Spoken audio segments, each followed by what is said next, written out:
I'm your lecturer. Last, I think Friday and Saturday, pumunta po kami nila Tatay Chaps. Tatay Chaps po ninyo sa public orientation po ng ating bagong Professional Conduct and Ethical Center or tinatawag po nating ethics, Code of Ethics ng mga criminologist. Ayan. So, noong time po na yon, na-meet po natin si Dean Canyo, ang atin pong PCAP President, and Dean Delizo, ang Executive Assistant po ng PCAP and National President po. Executive Assistant ng PCAP, National President. Ayan. Tapos si Attorney Gabao, if familiar po kayo kay Attorney Gabao, dapat po alam niyo po kung sino si Attorney Gabao dahil siya po ang ating Chairman of the Board of Criminology. Yung time po na yon, na-meet po namin siya. Ito po yung pictures. Share ko lang. I'm just sharing. Para lang aware kayo, may connection naman siya. Ayan yung pictures natin with them. Day 1 and day 2. Ayan. Tapos, ayun. So, before daw po kasi, hindi pa daw po talaga tayo nagkakaroon ng official na Code of Ethics. Ngayon, nagbigay na po sila, and sa mga di pa po nakakaalam or mga nagkakaroon ng misconception po sa kung nag-took effect na po ang ating Code of Ethics. Naintindihan po ba si ma'am? Wait lang. Baka tuloy-tuloy ako masyado. Hindi pa lang ako nakatingin sa comment section.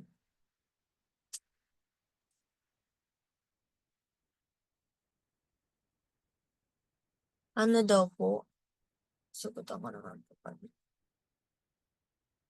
May hindi nakasagot ng Google Form. Sorry, kasi may mga parts po kasi kaming ginawa para na questions. Kaya medyo na-late siya. Kasi may questions po na ginawa para sa yung sa new Code of Ethics po ng Criminology. Sasend ko na lang din po later yung reference kasi parang medyo mahirap hanapin yung Code of Ethics natin, ha?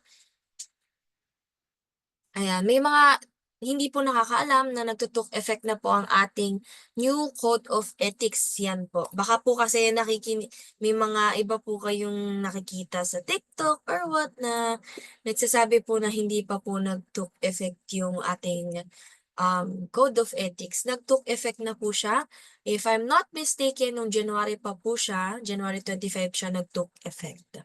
Okay? Naintindihan po ba? Ang Kim na.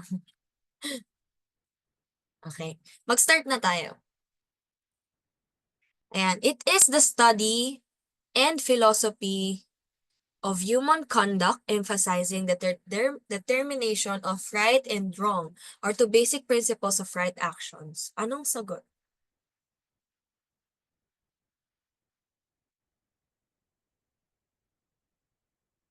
Yes, ethics. Ayan. Gusto ko lang i-emphasize sa inyo kung ano talaga ang meaning ng ethics. Kasi ako lang ba yung naguguluhan? Kasi before talaga sobrang gulong-gulo ko kung anong difference ng ethics sa morality. 'Di ba? Kasi parang same lang naman sila eh. 'Di ba? Parang same. Kasi may right and wrong, good and bad, mga ganun. Ano po ba talaga ang difference nila? Kasi parang alam niyo yung meme na Spider-Man? Yung nakaturo na gano'n sa isa't isa. Parang gano'n yung ano yung 925? Ay, 9 out of 25 ka lang, okey. 'Di ba, nakaka-confuse siya, sobrang nakaka-confuse. Ay, wait lang, hanapin natin yung meme na yun. Gusto ko makita niyo. Ayan, ayan yung meme. 'Di ba parang nakagano'n, hindi mo alam kung anong difference nila, 'di ba? Kaya po emphasize natin ang ethics kasi since professional conduct and ethical standard po siya, mas maganda na alam po natin kung ano talaga yung meaning ng ethics. Kasi aral tayo ng aral ng ethics, hindi naman natin alam, di ba? Pag sinabi natin pong ethics, ayan, di ba sinabi po dito, it is the study and philosophy of human conduct. Dito. Parang nag parang tuloy, nagsimula siya sa Greek word na ethos. Ayan,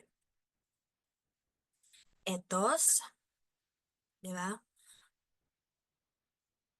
Kumbaga, ito po yung set of established principles governing virtuous behavior. And para mas maintindihan po natin, kasi 'di ba may mga hindi nakakaintindi na kung ano ba yung ethics? It is less about personal. Kumbaga, hindi siya pang sarili. Meron, um, para mas maintindihan, sabihin muna natin kung ano yung definition ba ng morality. Di ba yung morality, ito yung quality of being good or bad. Ayan. Quality, wait lang nga. Ito parang masahaba lang kapag nilagay natin ito. Wait lang. Quality of being good or bad. Tapos ito, sinabi ko 'di ba kanina na parang it is less about personal. Kasi may sarili tayong standard eh. Kumbaga, sa utak natin, kumbaga may intelligible principles tayong sinusundan. Unlike kapag morality po, wait lang, lagyan din natin ng definition na it is less about personal. Baka kasi mas maano niyo, maguluhan pa kayo lalo kapag di natin in-indicate ito. Kasi ang morality po is more on personal. Para mas maintindihan, more on felt sense. Ano ba ang felt? 'Di ba? Parang emotions siya. Hindi another example po no'n, 'di ba? Hindi lahat po ng um moral na bagay ay tinatawag nating ethical or sumusunod po dun sa sinusundan natin na principles or standards. Ayan. Di ko kayo nakikita yung comment section niyo. Saglit lang. Nawawala kasi nakatab lang si ma'am. Wait lang po.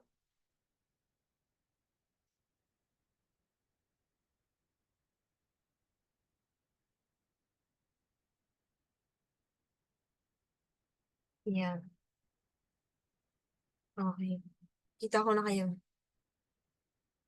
Nandito lang ako, ma'am. Nagkaon ka na, ma'am. Nagkaon na po si ma'am. Nagkaon ka na? Nagkaon ka na? Kumaon na ba kayo? Hindi po nga po blooming si ma'am ngayon kasi ilang araw na pong walang tulog ba. Ang dami nating ginagawa. Anyway, ethics based na na na na na na na na. Yes, ang ethos po or yung Greek word na tinatawag po na ethos na nanggaling sa Greek word ay character po. Character, yun yung po yung meaning niya.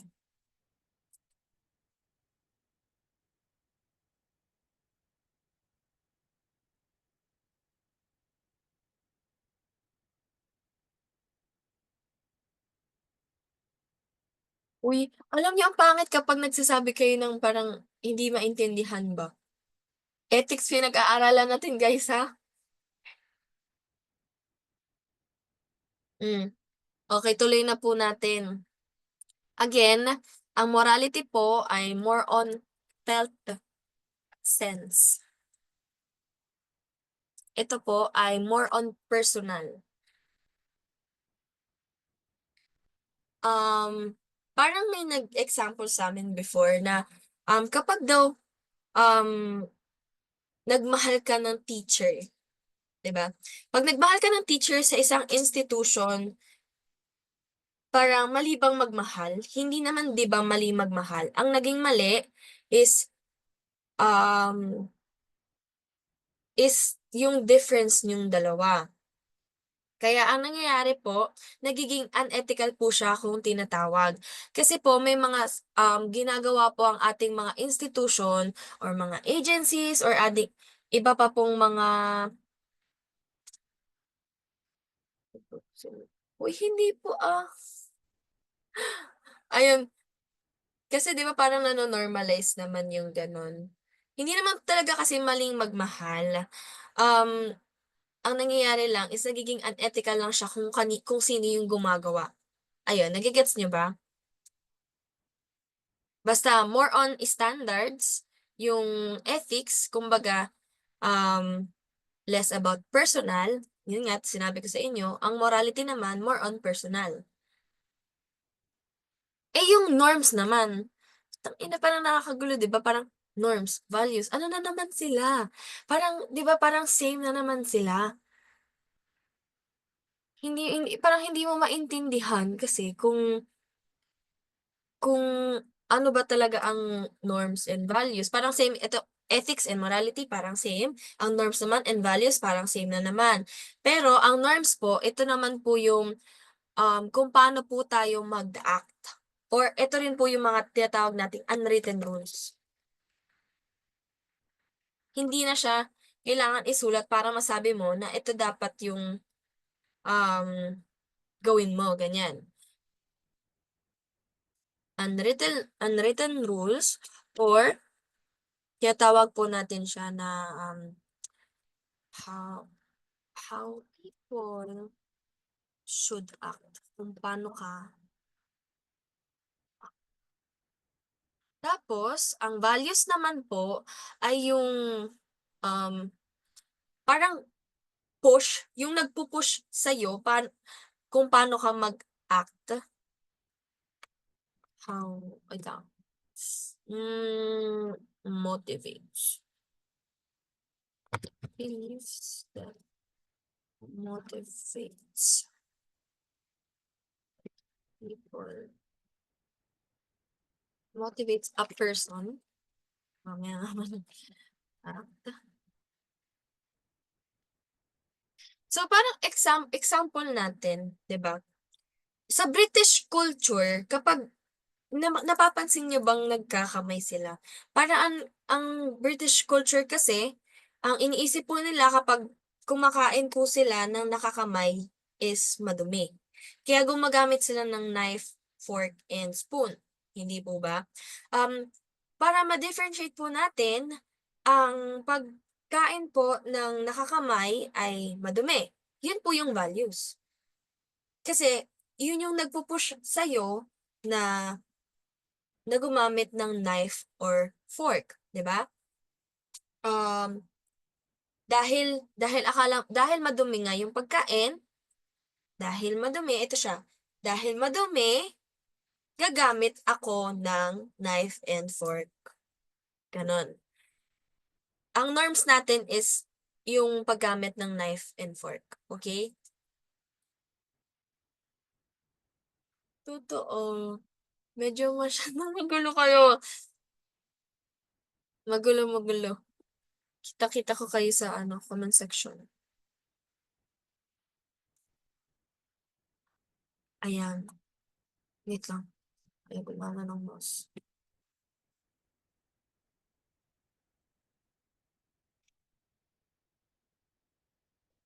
Alam niyo yung meme na 'to?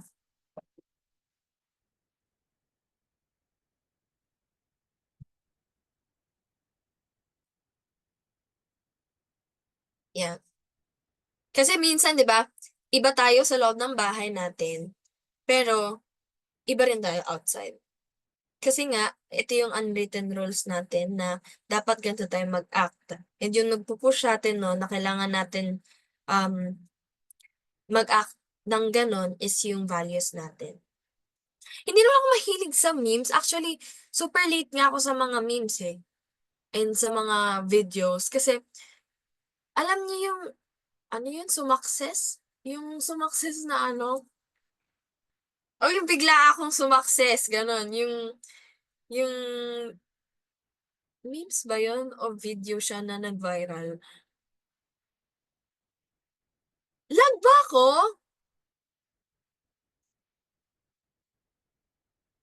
Lag ba ako? Okey, baka sa end niyo lang po yun. Yun yung anong tawag dito, hindi hindi ko siya agad na napi-pick up kasi may mga nag-aano, nagpapatawa ba na parang yung bigla ako sumakses ganyan, ta's bigla akong sabi ko, "Ha? Anong bigla ako sumakses?" Parang Parang akong tanga, like I have to search it up para lang malaman ko, gano'n. Kaya hindi ako mahilig sa memes, yun lang. I don't have to explain myself with that. Ayan. Ayan, and again, yung ethics ulit, balik tayo. Parang mekos-mekos si ma'am today. Ito. Kapag ethics, external, ayan yung standard na ginagawa po natin. Yung morals naman po is more on principle. Diba? Okay. Next. And later pala, magkakaroon tayo ng discussion about dun sa new. Hindi lang po siya parang short discussion lang siya, pero pag-uusapan natin yung bago nating Code of Ethics. In consonance with the requirements of honor, integrity in the PNP, all members must have the moral courage to sacrifice self-interest, sacrifice, in keeping with the time-honored principle of what?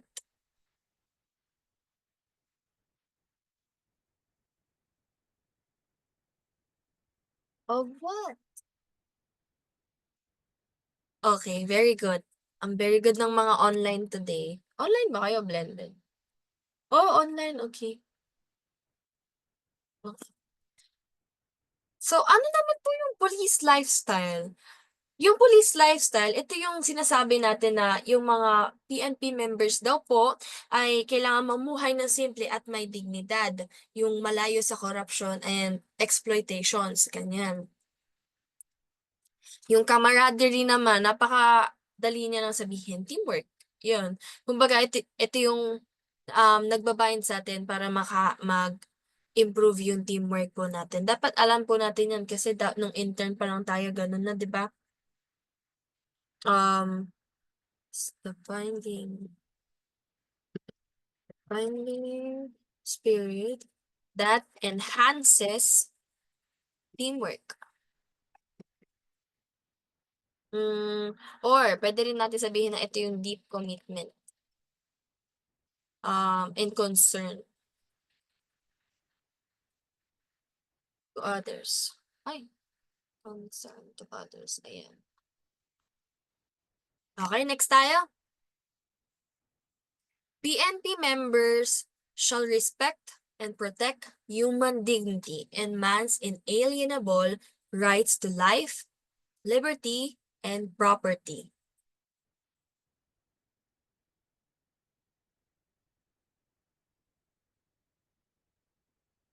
Hmm, Balik daw po tayo sa 1. Also, sa mga nandiyan po, ilan pa ba kayo nandiyan? Hindi ko kasi nakikita kung ilan kayo. Ayun, 400 plus kayo. This one is very important. Reading the Code of Ethics, the new Code of Ethics is really important. Kasi there's a huge possibility na palitan po nila ang ating table of specifications sa subject po na professional conduct and ethical standard. Okay? Naintindihan po ba si ma'am? Kasi nung time po na nagkaroon po kami ng orientation, pinaano po yun, parang nagkaroon po ng brainstorming on paano po gagawin ang ating tables of specification sa subject po na ethical standard, professional conduct and ethical standard. Ayan. Yes po, si Sir Delizo po, si Dean Delizo. Ayan. And hindi po lahat mababago ang TOS. Since nagkaroon po tayo ng Code of Ethics, if napansin niyo po, parang hindi pa kasi na talagang official ang ating Code of Ethics before. Ngayon nagkaroon siya ng talagang nag-took effect na po ang ating Code of Ethics, kaya ang balak po ng ating board ay palitan po ang TOS ng subject po na Professional Conduct and Ethical Standard po. And if hindi po ako nagkakamali, kasi nung time po na nandun kami, parang lalagyan po ng, babawasan po yung applying. Kasi 10 ata, if I'm not mistaken, yung current na TOS natin sa Professional Conduct and Ethical Standard is nasa 10 items ang application.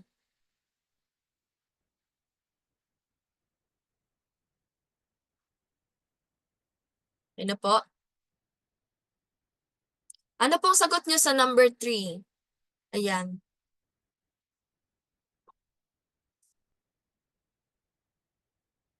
Very good po. Human rights. Hindi na po natin kailangan i-explain ang human rights. The PNP shall promote and maintain a lifestyle for its member which the public will find credible and respectable. Ano po ang sagot niyo dyan? Di ba naulit to? And-explain ko siya kanina. Very good. Police lifestyle. Ayan.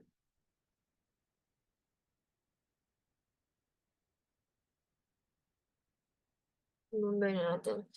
PNP members shall follow logical. Ayan na. Pag nagsasagot kayo, dapat binabasa nyo siya ng maigi. Kasi ayan na yung parang, hindi naman siya keyword kasi hindi naman usually lumalabas siya. Pero may mga terms kasi na ah, pag binasa mo is magkakaroon ka ng hint kung ano yung magiging sagot. And kapag medyo malawak po ang inyong vocabulary, ito po yung magdadala sa inyo talaga sa board exam. Ano yung pag sinabi nating judicious use of authority? Ito yung paggamit ng um, ito, paggamit ng maayos na authority sa performance mo ng duty. Ito. Paano mo siya i-English yun? Proper and legitimate use of authority on the performance.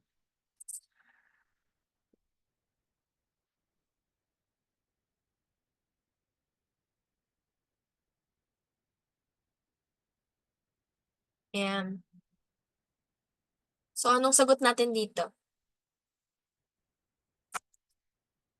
'Di ba pag sinabi nating procedure, kumbaga may pagkakasunod-sunod.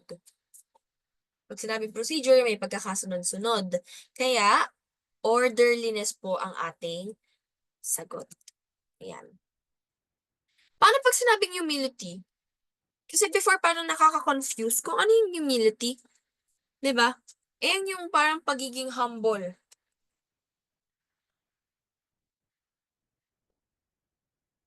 Yan.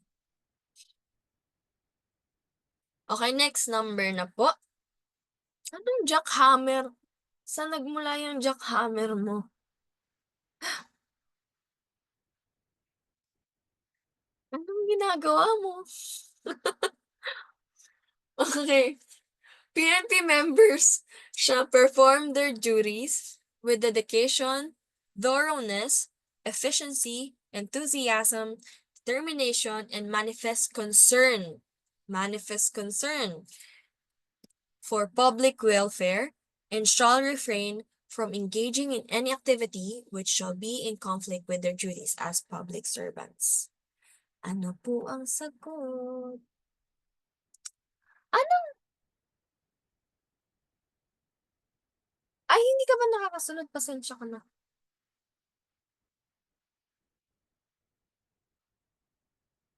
Anong jackhammer?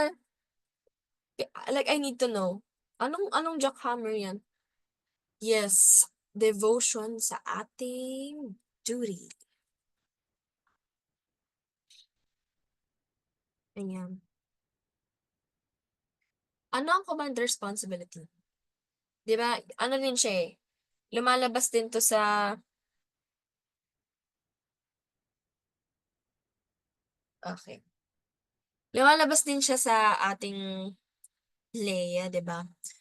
Ang command responsibility po, ayan po yung kapag yung superior, ang superior niyo po ay responsible po sa mga commands na binibigay niyo po.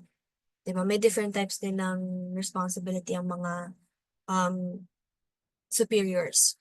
So, which will be discussed to your Leia area. Kila Sir Brian, ganyan. Ito po, number 6 po. Ano pang itataas natin? Ah, okay. Eh, anong sense? Anong sense bakit ginakhammer? Hmm, 'di ba? Anong sense? Okay, ito. PNP members shall obey lawful orders, obey, pagsunod sa mga orders, and be courteous to superior officers and other appropriate authorities within the chain of command. Very good, Delta. Ayan. Okay, next number tayo. Once a decision is made, PNP members shall take legitimate means to achieve the goal even in the face of internal and external difficulties and despite anything which might weaken the resolve in the course of time. Ano po ang sagot?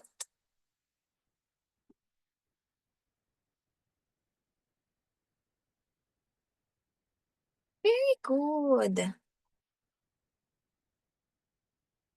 Kasi 'di ba, hindi lahat po ng tao ay may perseverance. Ang perseverance po ay tinatawag din nating courage. Yan yung ability mo na harapin yung mga problema mo kahit pa gaano ka-difficult or kahirap, 'di ba? Um, Next number tayo, wait lang. Hindi lahat ng tao may courage to face kung ano ang nasa harap nila. 'Di ba parang ano, parang yung kapag ano, yung ayoko na pala. Ang corny. Recorded pala tayo. Okay. The usual greeting rendered by uniform members upon meeting and recognizing person entitled to a salute. Ano? Ay, kasi ang corny niya, so never mind na lang. Salute, very good. Wala pong tinatawag na neck kisses, magugulat na lang sa inyo yung mga kasama niyo sa serbisyo na hinahalikan niyo sa leeg. Tapos, basta yon, okay? Wala rin pong kantunan, yung kumakain ng kanton, okay? Wala rin magbebeso-beso.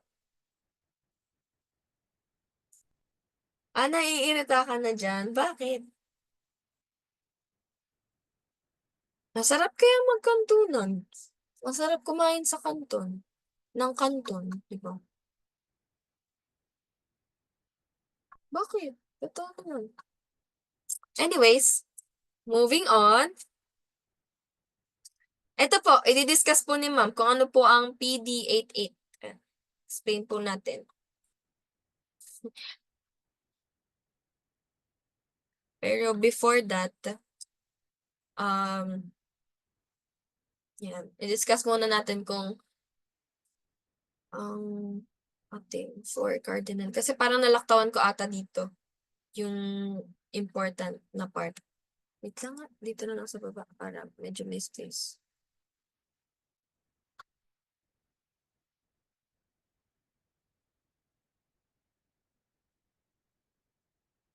Ayan. Aware na po ba kayo sa four cardinal values?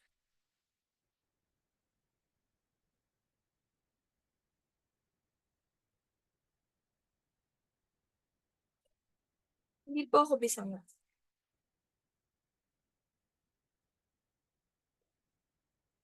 Ang four cardinal values po natin ay yung prudence. Ayan. Prudence, justice, temperance, and fortitude. Huwag madumi kasi utak nyo, madudumi. Okay, ang prudence ay yung pagiging maingat po. Kumbaga, dapat po alam natin kung ano po yung dapat nating sabihin sa hindi. Ganun. Lagyan natin pagiging maingat. Tagalog na lang. Ito naman, justice. Ito, I think ito yung ano eh, it promotes harmony, di ba? Promotes harmony and equity, equity, equity, equity, equity kesa equality. Di pa kayo maka-move on ay.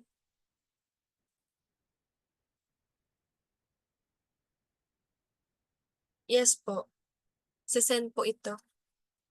With regard to persons, common po. Di ba? Parang ibigay mo kung ano yung nararapat. Hindi lang siya hustisya. Hindi lang po siya about sa ating justice system or sa criminal law. Ganyan. Naglalag ba ako? Dalawa ata sila. Magsasabi na lag ako.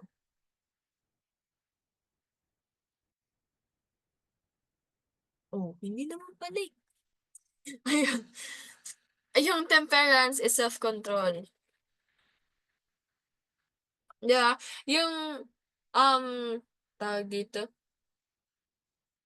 hindi mo dapat i-priority kung ano yung pleasure kesa sa ating sa ano tawag dito? Magbibigay na lang tayo ng example. Um, ang ating pong mga PNP members, mas okay po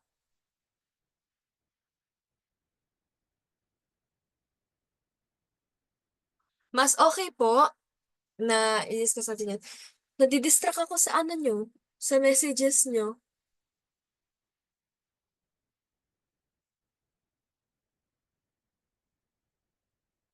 Ayan, um, ito na nga lang. Lyrics.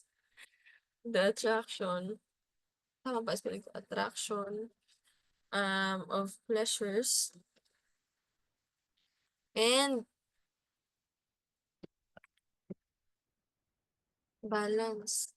Kumbaga, um, sa ating mga sarili na lang din, mas unahin natin kung ano yung mga needs natin more than our wants, 'di ba?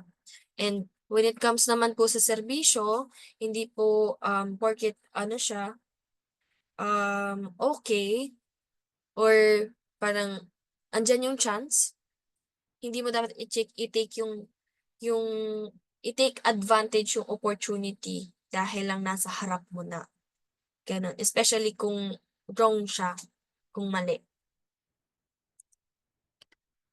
The use of created goods.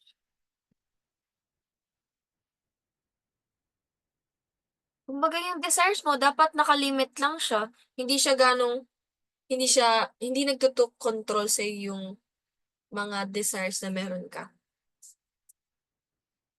Kumbaga 'pag malibog ka, hindi puwedeng manre-rape ka na lang.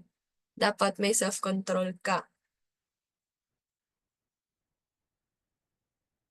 Ang fortitude naman po is parang same lang din siya nung courage.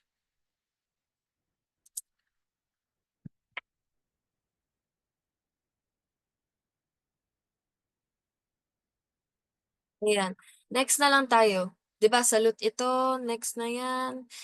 It makes it punishable for public officials and employee to receive and for private individuals to give.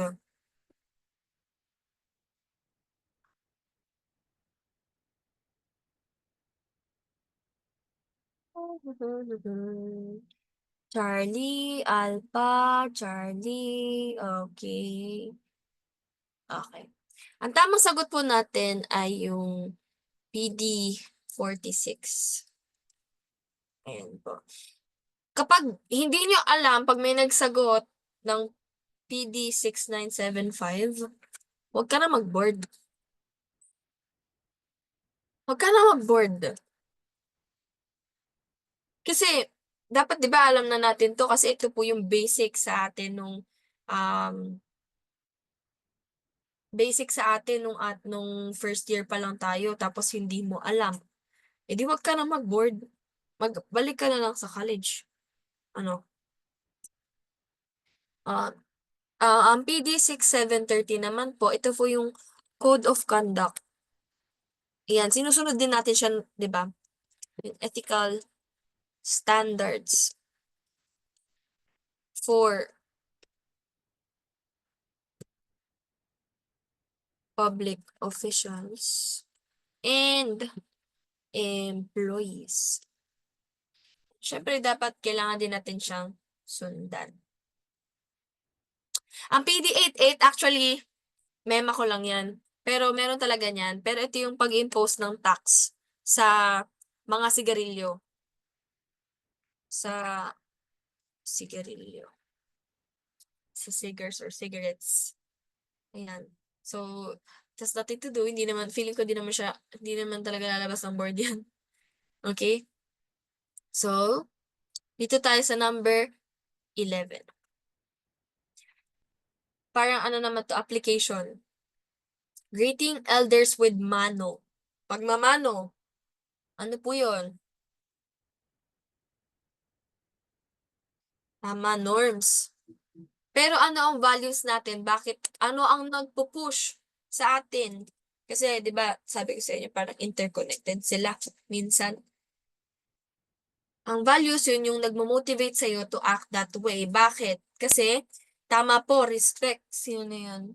Si Sir Ma'am ba 'to o Sir Minji?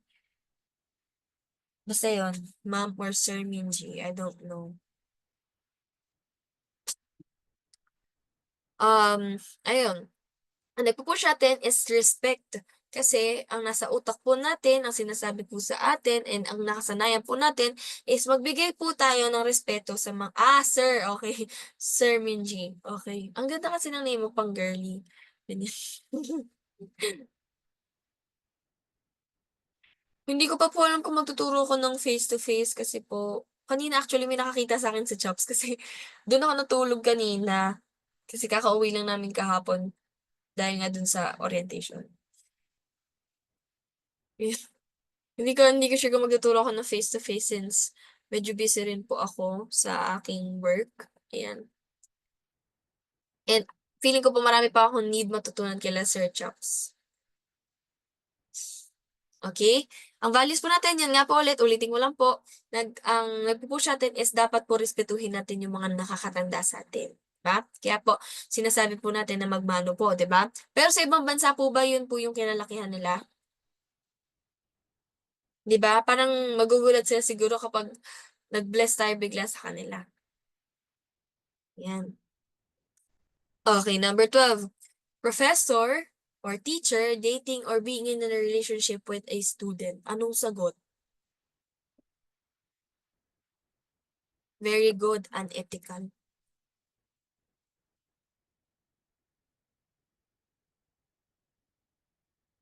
Yan.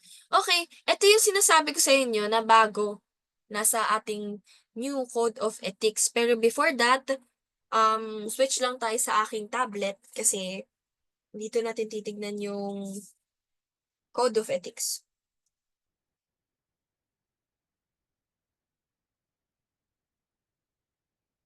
Wait lang, mag-share screen si ma'am dito sa kabila.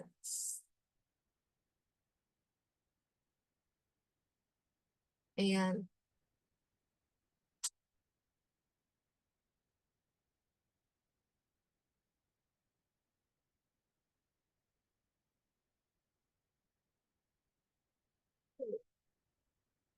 Share screen.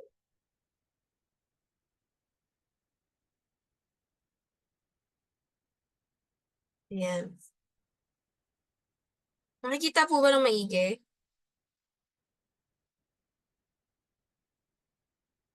Hala, baka nakikita niyo ng aso ko. Aso ko lang ba nakikita niyo o pati yung screen? Ano, anong opo? Aso lang? Wait lang. Wait lang, bakit ganun? Actually, nakakalungkot kasi wala na yung aso ko. Wait lang po i-share, ano lang po ni ma'am.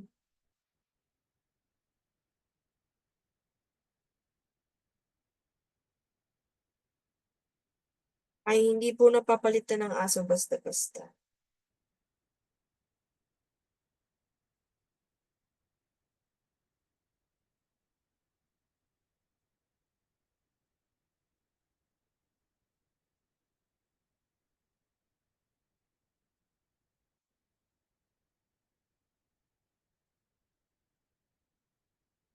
Hindi mo nakikita. Nakikita po ba?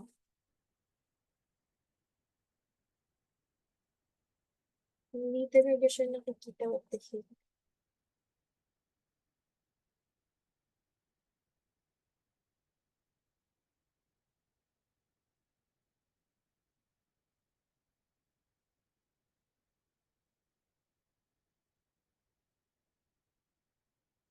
Yan.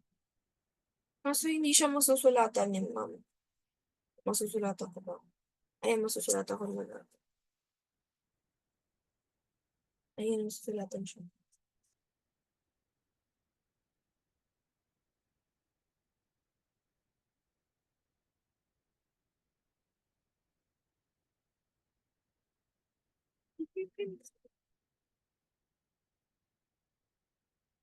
Ayan. Okay, natama na ang kakatanong sa aking aso.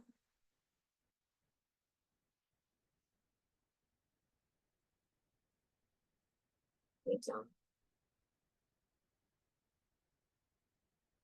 Mm.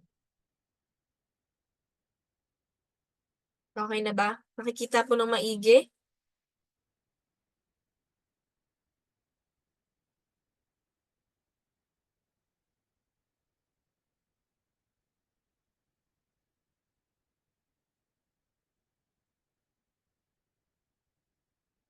Wala na lang aking tablet.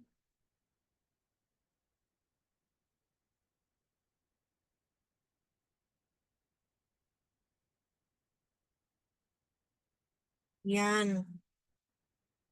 Ito po yung ating bagong Code of Ethics.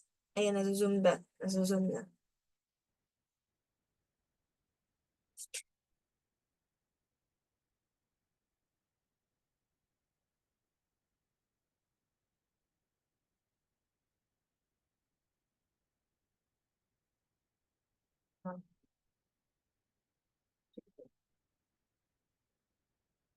Okay na, na-zoom na.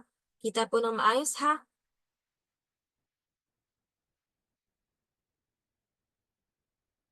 Yan.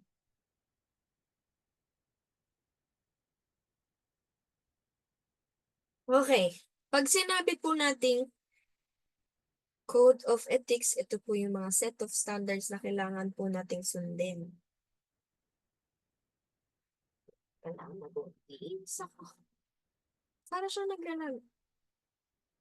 Naglalag ba sa inyo? Ayan. Iinis ako. Yes, isisend po ni ma'am sa inyo ha. Mga saglit lang po.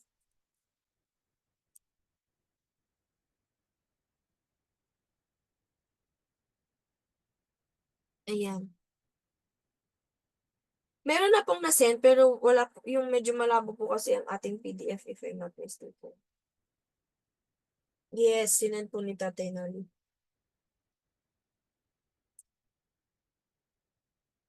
Kayo mag-ingat kayo sa mga pinupost niyo sa Facebook ha.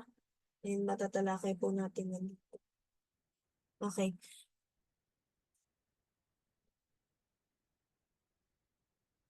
Bakit kasi hindi siya na ano? Ayun. Hayaan na nga natin. Pag sinabi nating pursuant, ito po yung pagfo-focus. Oh, ah, may patience. Yung pasensya ko. Ina. Yung pasensya ko ay na ikli. Pag sinabi nating pursue-an, pag sinabi nating pursue-an or according to, ayan, according. Ang pangit tuloy ng sulat ko. Naiinis ako. According to. Ayan po. Ayan po ang ibig sabihin ng pursuant. Ano po bang laman ng Section 10, Article 2 ng RA 11131? Or nung tinatawag po natin the Philippine Criminology Profession Act. Ito, ang laman po nito, ito po yung powers, functions, duties, responsibilities of the board. Ayan.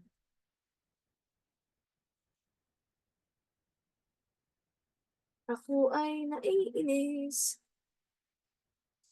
Nakakabwisit. Ayan. Ang laman po niyan, ulit, uulitin ko lang po sa mga hindi nakarinig. Ito po yung powers, functions, duties, responsibilities of the board. Ayan. So, dito po, sinabi na, inadopt and promulgate. Promulgate. Ayan po. Pag sinabi promulgate, pinut into effect. Ibig sabihin, epektibo na po siya. Ayan. Isumpa na lang kaya kita para makapag-take po. Anyway, ayun. Para lang aware kayo, ayan po ang ating sinusundan, yung duties natin as a criminologist.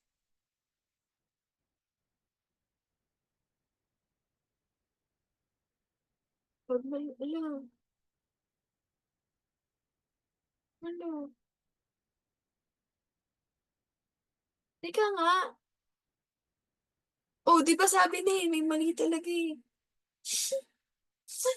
Ako ay naiinis.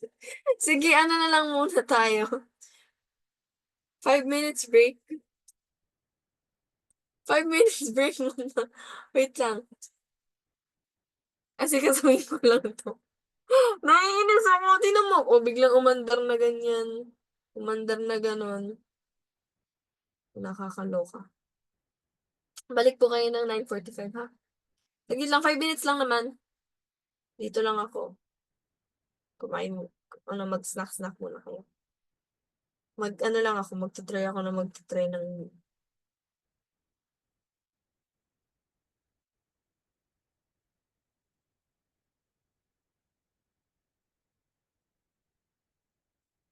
Sige na, kumain na muna kayo.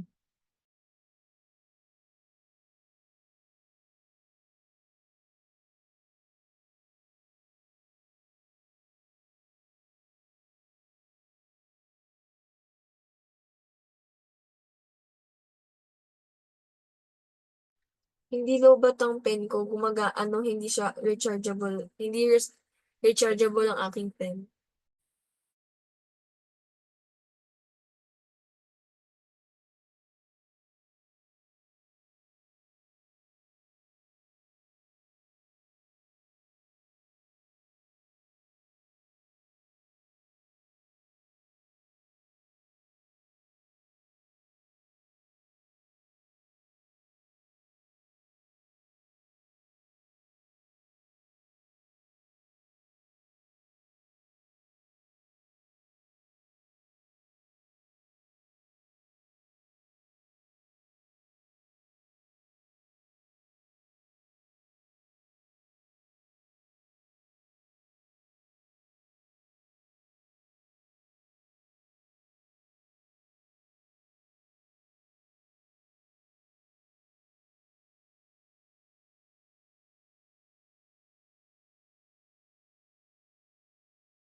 hindi ko pa alam kung paano siya i-present sa ngayon. So, ayun. Ayun na nga, balik tayo. Ulitin lang natin sa mga nandyan. Ang according to sa ating Section 10 ng Article 2 of RA 11131, um, i i-a-adapt na daw natin itong bagong Code of Ethics. Kasi po, under po ng Section 10 ay yung mga powers, function, duties. Duties. Kaya nga po may sinasabi tayong Code of Ethics, di ba? Doon natin makikita kung ano po yung duties natin, responsibilities natin. Ayan. So, sa chapter 1, mga short, ano lang naman to. Yung important lang natin ang ilalagay dito. Ayan. 'Pag sinabi nating Accredited Integrated Professional Organization or AIPO, ito po yung nag-iisang organization. So, in our case, sa atin pong course, ito po yung tinatawag nating Professional Criminologist Association of the Philippines or yung PCAP na tinatawag ano. So, dito, next naman, yung Certificate of Registration. Ito po yung tinatawag nating dokumento na nakalagay po dun kung sumusunod po ba tayo sa PRC or na kung registered ba talaga tayo, gano'n. Um, Kaya po nakalagay dito, hindi ko kasi siya ma-highlight, certifying that the person named therein is entitled to practice criminology profession. Inaalaw tayo na mag-practice po ng criminology. Kapag po hindi tayo lisensyado, meron po tayong posible pong magkaroon tayo ng administrative na kaso. Okay? So, ang client naman, just to make it short, parang ito yung customer na nakaka-receive ng ating services. Ayun, gets mo. Hinighlight ko ang mga importante. Balik tayo dito.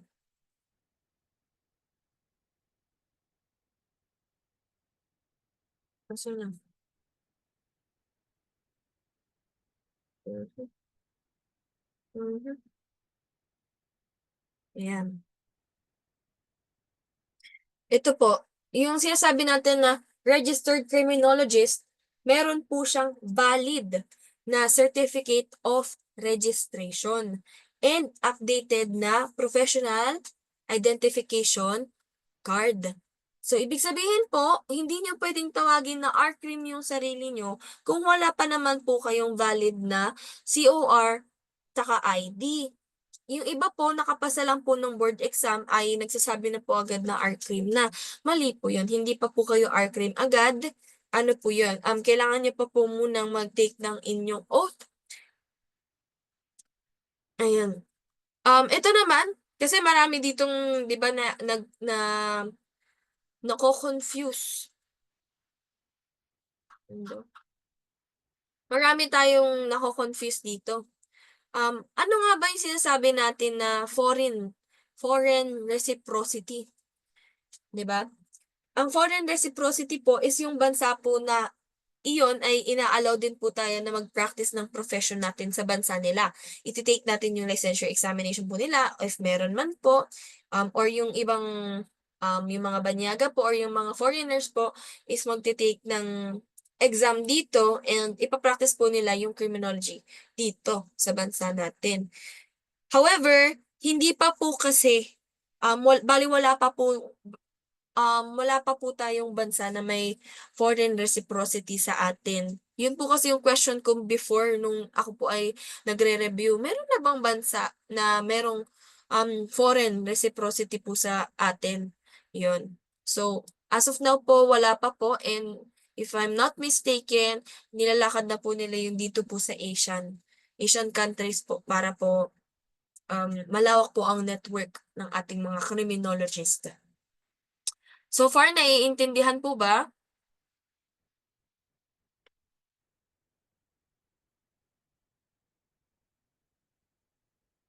Nawawala din po ba sa inyo yung sound?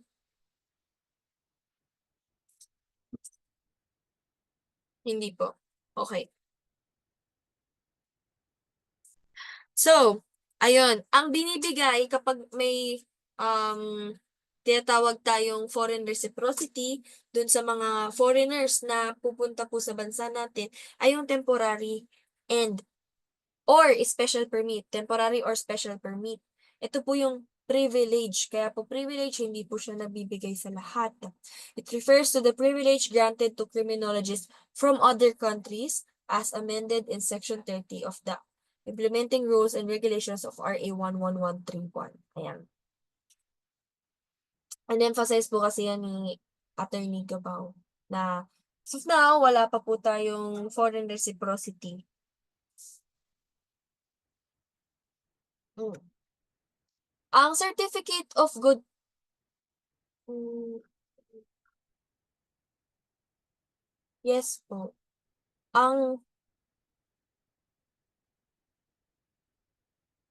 ang certificate of good standing naman po, ayan, para lang po aware kayo, ito po yung tinatawag po nila na COGS. Ay, sorry. Ito po yung tinatawag nilang COGS. Ayan po yung I sa ating presentation. It refers to a document attesting that a criminologist is a bona fide member of the IPO or yung PICAP po na tinatawag natin, yung Professional Criminologist Association of the Philippines. Ayan. Required po tayo dyan. Hindi po pwede na ano, na hindi tayo member ng organization po na yan. And para po sa hindi nakakaalam, kapag po criminologist na kayo or nag-take na po kayo ng oath, kapag po nag-renew kayo ng COGS or Certificate of Good Standing for the first time is ano po, 1K ate or free. Pero pag kumuha ng COGS po for the first time, free po 'yan. Sabi po ni Attorney Cabao.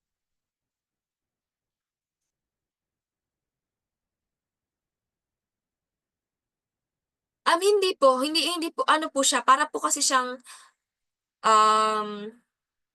dito. Wait lang naman pala yung comments niyo.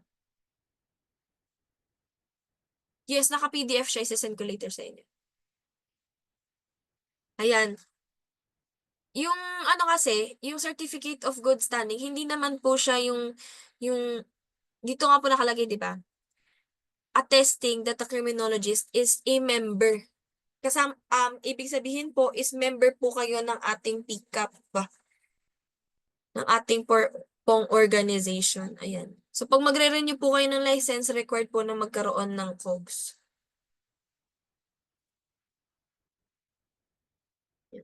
Um, Ilang years ang expiration ng ating license? Question sa inyo.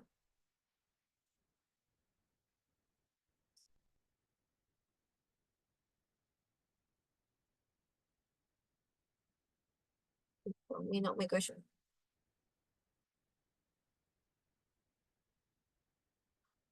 Yan, very good, 3 years po. Before 10 years, may nagsagot kasi kanina ng 10. Before po 10 years, pero ngayon po 3 years na lang po. Ayan.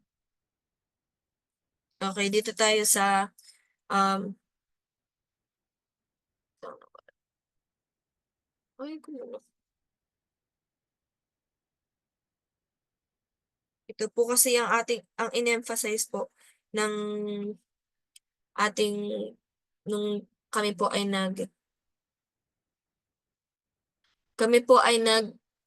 wait lang, mute ko lang yung chat box ko dito kasi medyo umaangat po.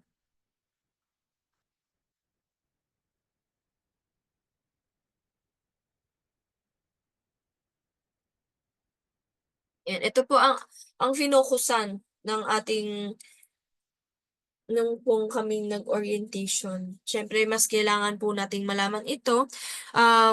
Sa section 1 po, respect for law. Kasi marami pong criminologist na hindi po nirerespeto ang ating batas. Minsan po sila pa po ang mga gumagawa ng krimen. Unang-una, ang criminologist daw po ay dapat nag-e-engage sa legal, moral, at ethical conduct. Ayan. Kasi, hindi ko alam kung parang may nababalitaan kayo, before daw, itong mga nakaraan ata, merong mga police mismo na sila yung gumagawa ng krimen, parang ng hold up ata sila. Tapos, nalaman ng nalaman ng ating PRC na ng ating pong Board of Criminology na yung dalawa po ata dun or tatlo na nang hold up ay mga criminologist. Ayan po ay possible na ground ng ang revocation ng ating lisensya. Ayan. Another question pa pala sa inyo. Kasi sabi dito, legal, moral, and ethical conduct, 'di ba? Is infidelity a ground for revocation of license? Ayan po ang tanong ko.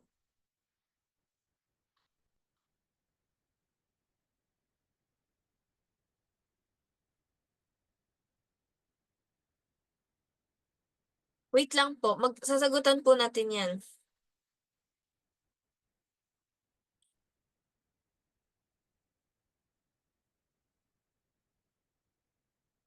Wait lang.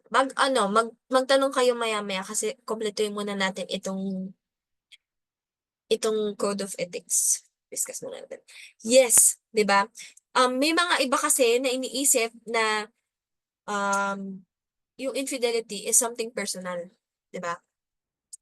Pero meron daw pong case, sabi ni Attorney Gabao before, ay nitong nakaraan na may case daw po noon na yung asawa daw po niya ay nagreklamo. Yan. Ngayon, hindi hindi man daw po siya tawag dito, tawag, immoral daw po kasi siya. Yun po ang sabi. Kaya naging ground po siya for revocation ng license. Ayan. Kaya yan, mga cheater kayo, no? I mean, hindi kayo. I mean, yung mga cheater, may karma yan.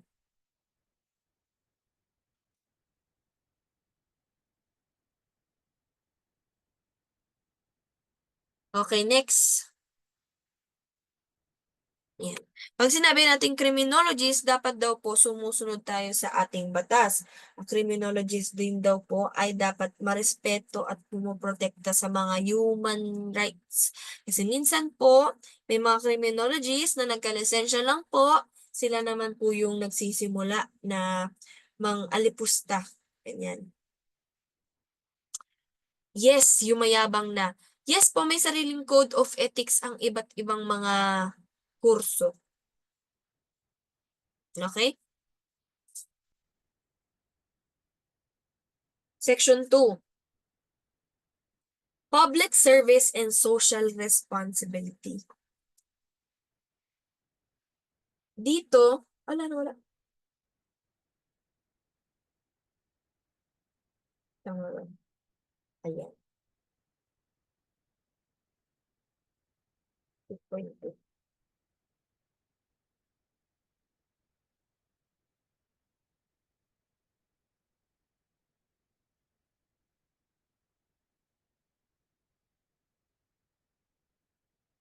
Sinabi po dito na dapat po ang criminologist ay maging role model sa ating community.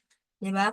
Kasi minsan sila pa po yung napapansin niyo po ba na kapag criminology students pa lang, sila yung hindi nag-helmet sa daanan, 'di ba? Yabang, yung tipong ang bilis-bilis sa kalsada, 'di ba? Yung mga gano'n. Kumbaga dapat estudyante pa lang tayo, okay na. Pero hindi pa naman siya ano sa ating code of ethics. Pero maganda ng ina-adapt na natin nitong estudyante pa lang tayo. Hindi.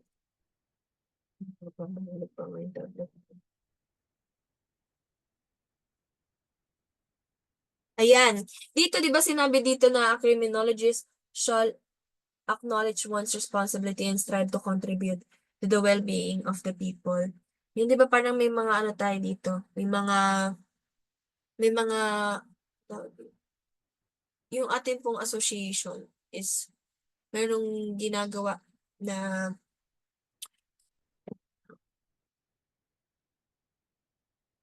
yung sa CPD, 'di ba? Aware po ba kayo sa CPD? Wait lang. Naiinis ako sa tablet ko, nawawala ako sa mood to.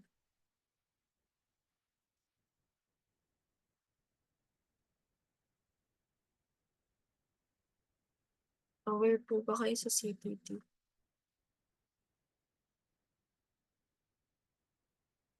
Yes, ito na yung kailangan yung maintindihan palalo, yung 3.2 po.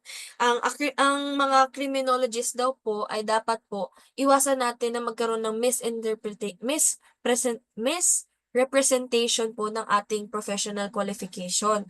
Kasi po minsan kahit po mga registered criminologist na po, guilty po sa gan'to, yung pala-comment po, palaaway, ayan. Yung mga palaaway po sa social media, yung mga nagpa-publicize po ng kanilang mga opinyon, yung tipong nakikipagtalo pa po, yan. 'Di ba mga guilty din dito yung ibang review center? Yung Chops hindi siya nakikipagtalo, so ayan. Guilty yung mga ibang review center dito and sabi po ni Attorney Gabaw, yung mga mga dapat daw po maging ano tayo, maging mag-isip tayo kung ano muna ipo-post natin. Kailangan natin maging aware sa ating mga pino-post, maging sensitive sa ating mga pino-post.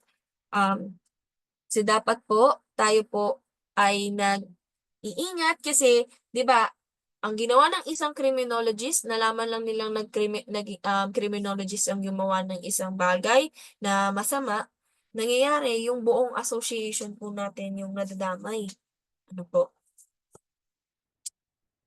Ayan, jump naman tayo dito sa duties sa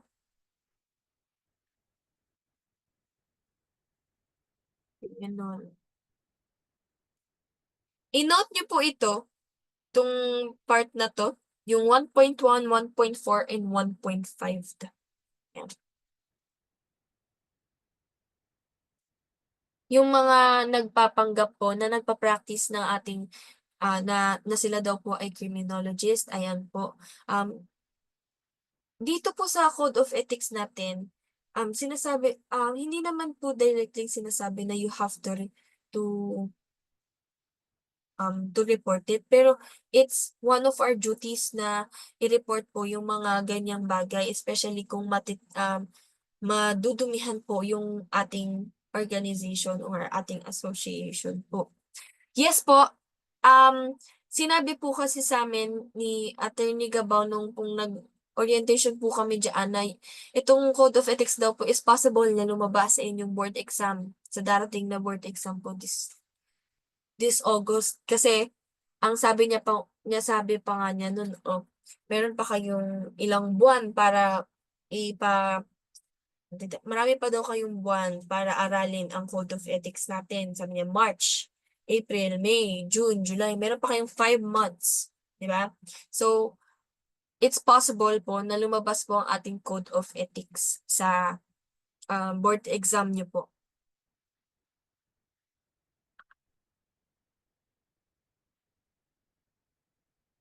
Ayan, ito po yung sinasabi natin. May mga nagtanong kasi kanina sa comment section na hindi po natin nasagot paagad kasi gusto ko muna po mabasa niyo po itong part na ito sa duty sa ating criminology profession. Nasaan ba yun? Hindi ko yun yung pala nakikita. Itong 1.4. A criminologist in the law enforcement agency. Law enforcement agency ha?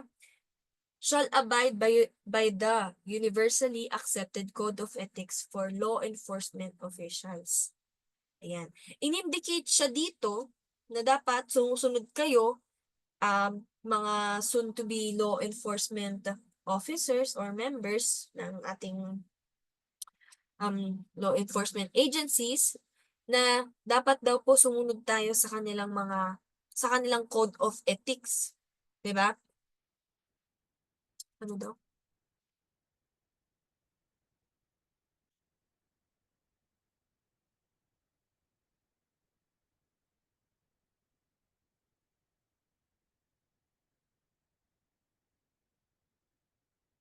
Yes, bibigyan ko po kayo ng kopya and send ko na lang din po dito siguro para makasunod po kayo. I don't know if nase-send ba siya dito.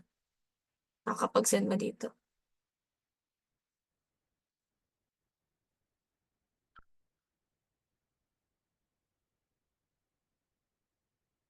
Ayan. Kasi po, kahit po kahit po ay nasa law enforcement po kayo, is kapag criminologist po kayo, may responsibilidad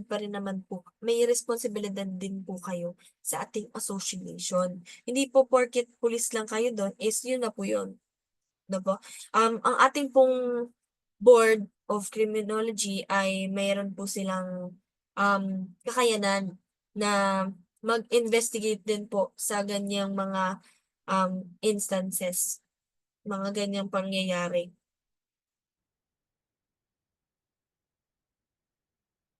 Kaya nga po 'di ba ang example po is yung ang mga pulis po na gumawa ng hold up, tapos yung 3 sa kanila or 2 sa kanila criminologist, ayan. Ayan, maraming guilty dito siguro yung mga researcher kayo or yung sa mga nagma-masters yung nagpu-pursue ng, tawag dito, nag-aaral pa, yung nagpe-plagiarize kayo ng gawa ng iba. Okay, skip tayo. Ito po yung sinasabi ko yung sa CPD, yung 1.9, paki-check po yung 1.9. A criminologist shall demonstrate a strong commitment to the profession by actively participating and contributing in various related programs and activities of the PRC, the board, and the IPO. Ayan po yung sinasabi natin continuing professional development. Ilan po ba, ma'am, ilan po ba ang kailangan naming CPD units para po magkaroon kami, ma-renew po namin ang lisensya po namin? Yan. 45 po if I'm not mistaken, 45 po in a span of 3 years. At alam ko po 45.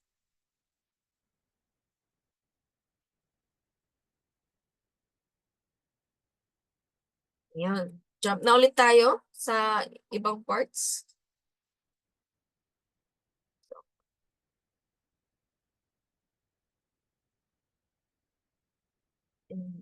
Dito yan naka-indicate din.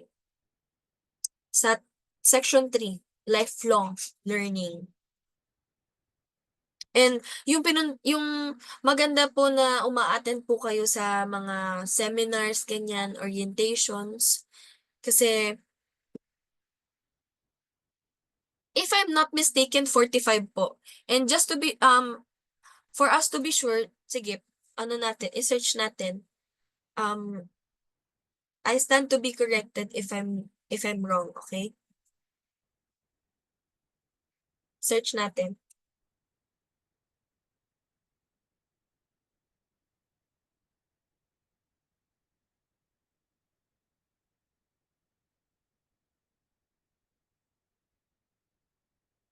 I stand to be corrected po. You can search it up too.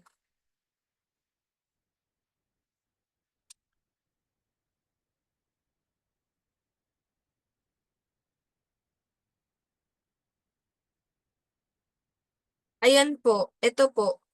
45 po, all registered criminologists should earn 45 credit units of continuing professional education for 3 years. Di ba po? Ayan, at aking pong link ay,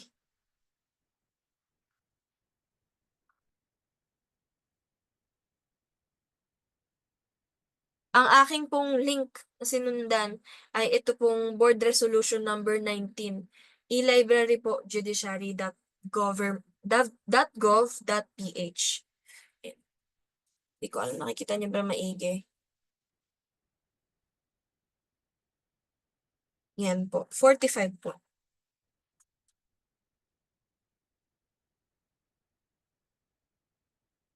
Okay po. Yan po yung tinatawag natin na continuing professional development. Yan.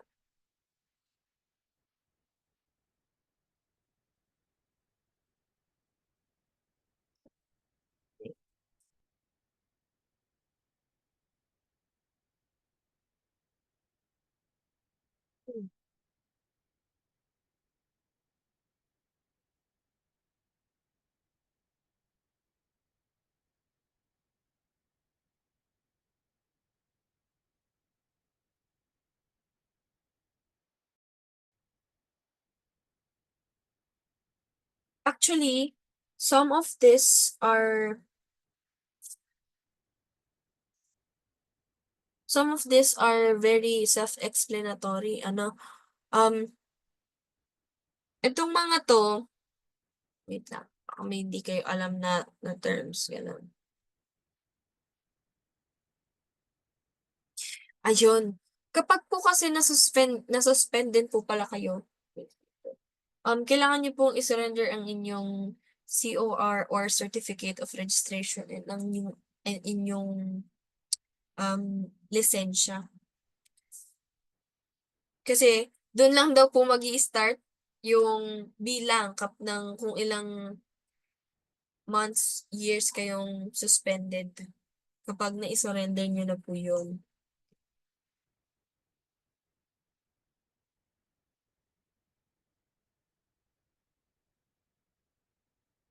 Ayun, and ayun yung short discussion natin and gusto ko lang din sa inyo ipakita ito. Baka kasi sabihin niyo is, "Ma'am hindi pa naman talaga siya nagto-took effect ma'am," gano'n. Ito po yun, basahin niyo pong maigi. Date of publication po, yung effective date po natin is January 31, 2025. Ayan, okey. Balik tayo dun.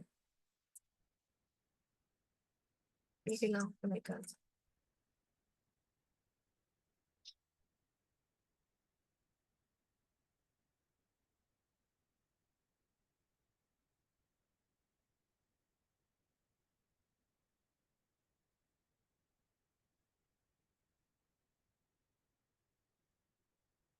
Yan. Ngayon sagutan niyo 'to.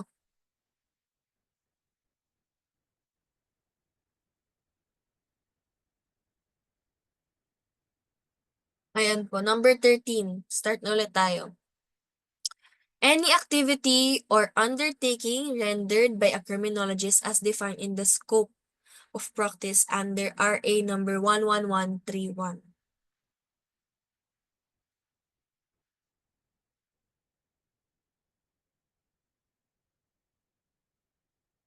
Hindi ko makita yung ano.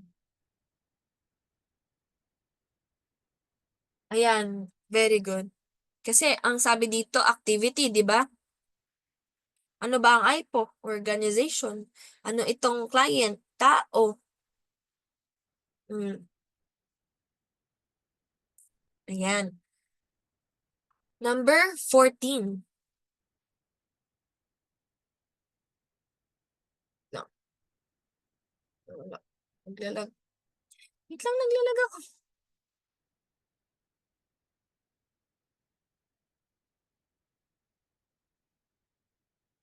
Ayan. Number 14. It refers to the document bearing the professional's detail. Kasama diyan yung expiration date, yung pangalan mo, yung birthday mo, yung license number mo. Very good, Alpha. 'Di ba very self-explanatory siya? You can answer it on your own. Kaya it's very important to read the Code of Ethics. Okay.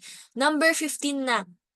It refers to a natural or juridical person who engages the professional service. Yung nakaka-receive. Anong tawag? Very good po yung client. And just to share this with you, sinusulong na po natin yung parang if tama po ako ng naaalala, is parang isusulong po ata ang na kapag daw po ang criminologist ay nag-apply as security guard, hindi na daw po kailangan ng license to exercise security profession or LESP. Yun po yung sinusulong ng ating board na hindi na natin kailangan yun. Which is which is for me, ang opinyon ko po dun, tama kasi 'di ba, nakatapos ka po ng 4 na taon sa college, nakapasa ka po ng board exam, and if hindi po ako nagkakamali may mga, security guard po na high school graduate lang po. Ayan, number 16 na. Wait lang, move natin.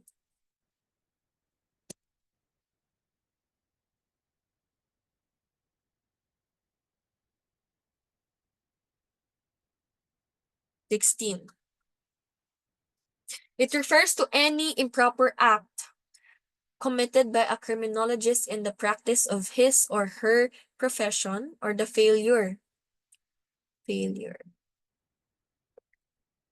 of a criminologist to competently perform one's duty.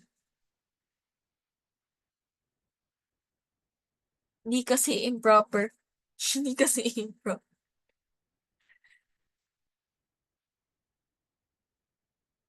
C kasi may service.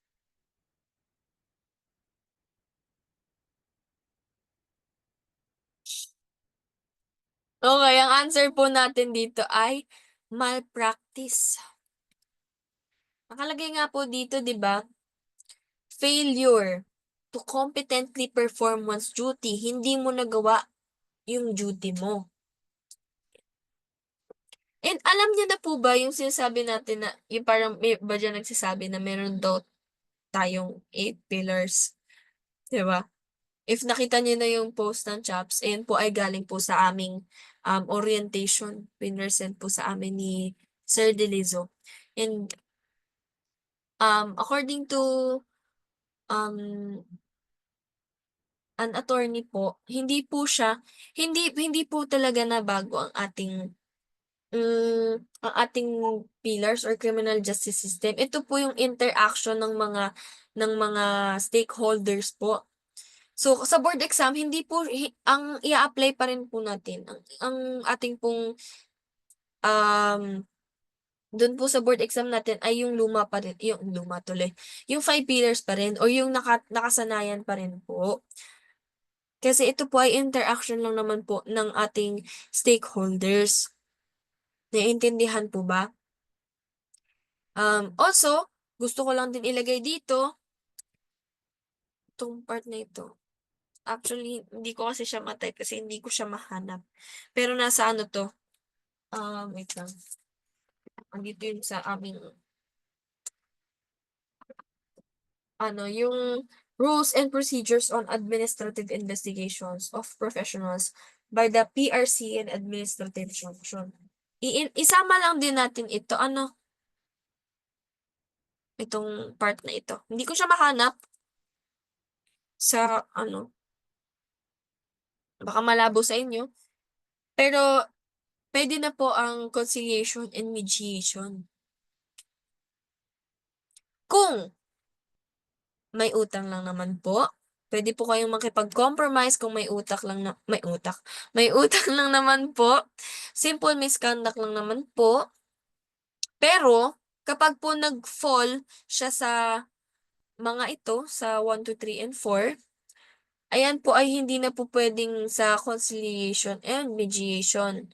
Idagdag ko na lang din po ito sa ating notes para po kahit papaano mabasa niyo kung kayo po ay interesado.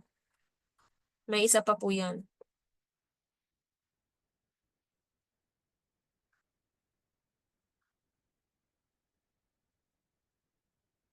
Again, meron ano, kaya po ng ating board na imbestigahan ang ating mga kapwa criminologist. Sila po ay merong wasay.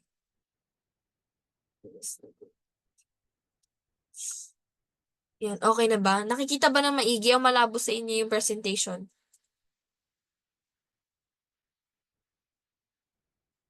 Hala, nawala ba ako?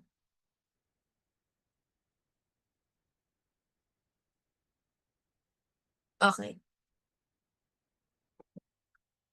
Okay, number 17 refers to the one and only national organization of the criminologist recognized and accredited by the board. Very good. Delta po ang sagot. And ano po ulit yung I po natin sa mga criminologist? Ano po yung buo? Yun po yung Professional Criminologists Association of the Philippines.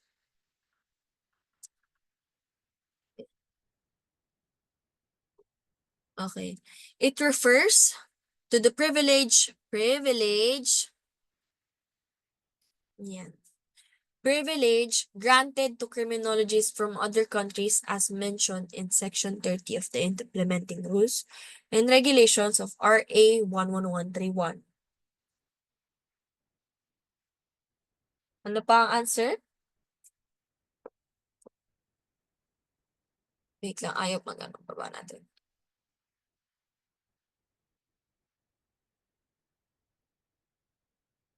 Malapit naman na po tayo matapos. Ano po? Very good, Charlie. And another question sa inyo, meron na po ba tayong bansa na meron tayong foreign reciprocity?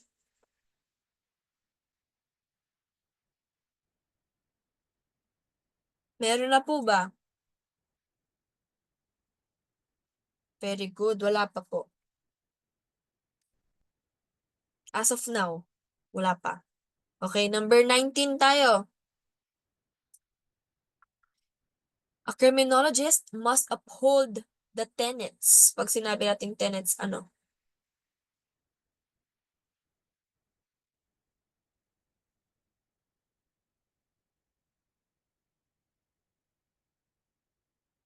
Hmm. Yes po. Tama po kayo. Ah, ano po ba ang tenets? Familiar po ba kayo sa term na tenets? A kasi yung sagot. A po sagot kasi tama. Anong A po sagot kasi tama? Ano po ang tenets? Tama po. Principles or beliefs po yun. Yun, medyo magaling kayo sa ano ngayon. Principles po. Kasi pag sinabi po nating paniniwala, hindi naman po siya akma. Mas okay po kung ang tawag natin ay principles. Okay?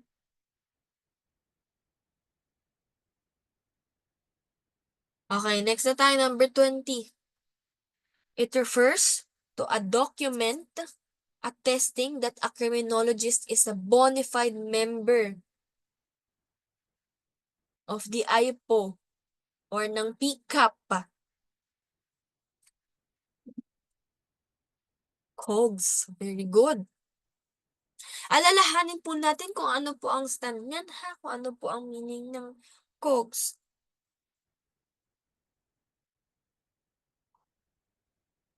Ano ang notice of admission? Ano ang notice of admission? Di ba ito yung kailangan natin kapag magte-take tayo ng board exam?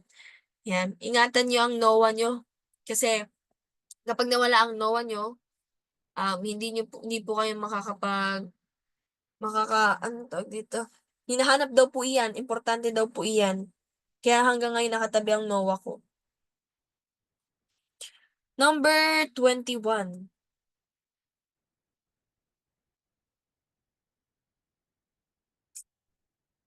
A criminologist shall impersonate another criminologist or a holder of temporary or special permit. Kagi. Mali daw po ang statement na ito. Tama daw po ba?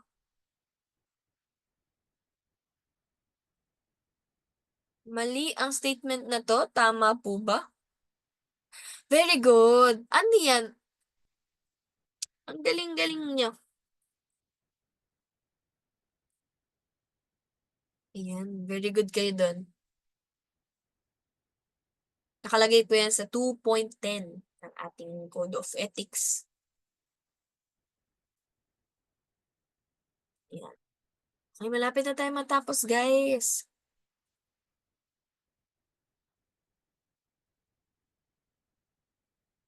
Actually, pag may question mark, yes or no. Usually. Usually. Okay? Pero hindi po kasi siya madalas nangyayari kapag gano'n. Hindi lang, kailangan pa rin po natin intindihin ng maigi. Ano yun, pag nakita mo may question mark sa dulo ng, ano, ng tanong na ganyan is automatic yes or no na, hindi po. Intindihin muna po natin. Tulad nito, sinabi po niya na mali daw po ang statement. Tama po ba na mali iyon? Ganon. Mas magandang Tagalogin ninyo bago kayo magsagot. Kasi alam ko po maraming lecturer na gumagawa niyan, yung nakakabaliw ba na ano, na questions. Sino kilala niyong ganon? Sino kilala niyong ganon? Yung gulong-gulo sa, ang gulo-gulo, ganon, parang ang gulo-gulo. Oh, very good kayo. Ayan.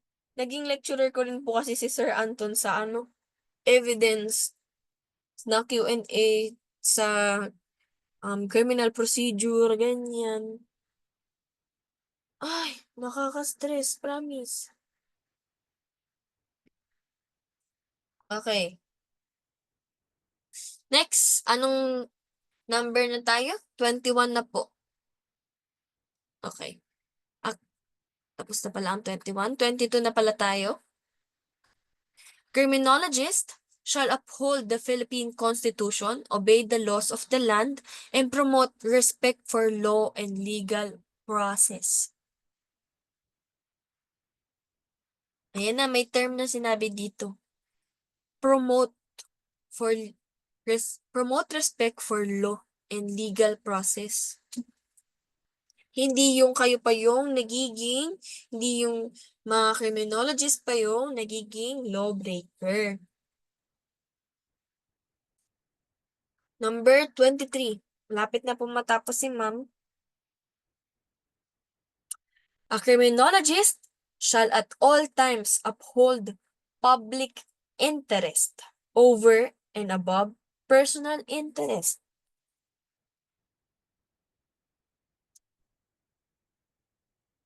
Ano? Yes. Tama kayo, bravo. Basta basahin niyo ang ating Code of Ethics. Very important siya since lalabas. May possibility nga na lumabas po. Hindi po antok si ma'am. Medyo nagkape po ako today. Nagpapalpitate lang po. A criminologist must practice the profession within the scope of the existing rules, and regulations, rather. Ano po ang answer natin? Actually, hindi pa kasi natin nakikita yung bagong TOS para sa professional conduct and ethical standard. Hindi pa natin siya nakikita. Pero, baka po ang mangyari dyan is, um, medyo onti po ang applying. So, baka hindi ganong situational. Pero, wag po tayo pakasigurado. Maganda pa rin pong alam natin yung concept. Alam po natin yung mismong code of ethics natin para mapa-situational man yan, understanding, remembering, ayan, is lumabas talaga siya. Kasi sa board exam namin, ang nangyari, ano siya, situational.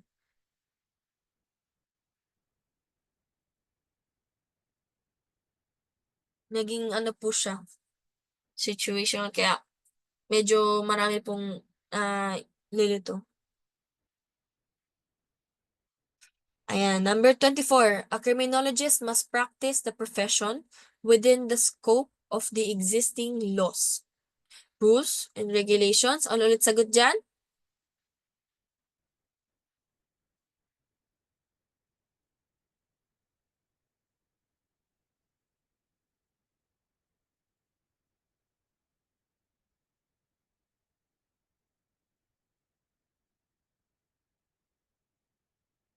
Ayun. Ang sagot niya? Hindi, may ibang B, may nagsabing C, ayan. Ang sagot po natin, demeanor towards clients.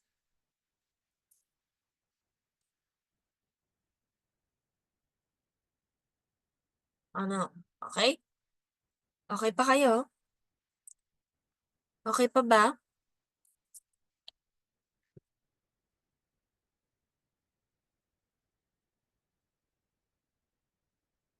Okay. Yung demeanor po, ito po yung outward behavior and manner po natin sa ating mga kliyente. Ayan. Or clients.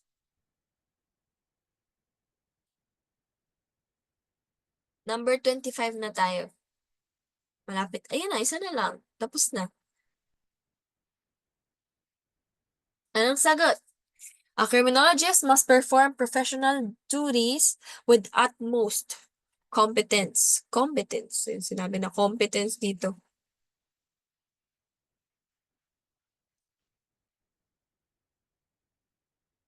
Within the ethical and legal standards of the profession.